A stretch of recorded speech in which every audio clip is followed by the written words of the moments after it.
About 3 years ago, just over 3.5 years ago now actually, we released or launched our economic development platform called Phoenix Forward. And it was all about helping existing businesses retain and expand their operations here in Arizona.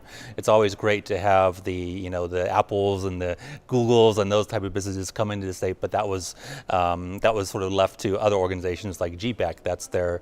And the Arizona Commerce Authority, that's their expertise, and that's what they do great. So we focus our efforts specifically on helping existing businesses expand here in the state. After all, 80% of all new jobs in Arizona come from existing businesses. So why not? It was a natural fit for those jobs. So that was what we focused on, and it's been a great success. As you know, Maricopa County has been the fastest growing county in the nation now for the last year or so. So things are going well, and the danger with this initiative is, sort of hampering that growth and the economic success that we've seen over the past number of months. Thankfully, the legislature has enacted and the governor has signed, some very good pro-growth policies down to the legislature. One of the other things we've done since the Great Recession is learn from our mistakes.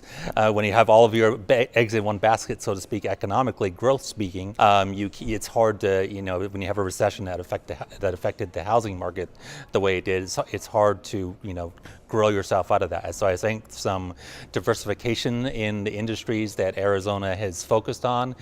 Arizona will always be a growth state, and home building and construction will always be an important aspect of that.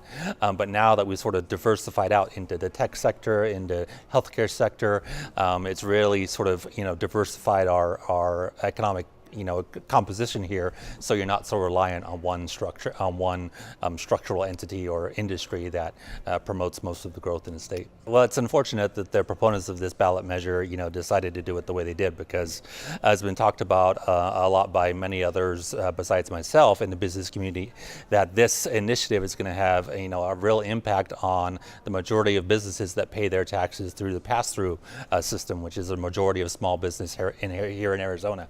Arizona is a small business state. They're the backbone of our economy, and that's great. So anything that we do to hamper those efforts that goes against sort of the pro-growth items that the business community and many at the legislature have promoted over the last number of years puts that continued economic growth in real jeopardy.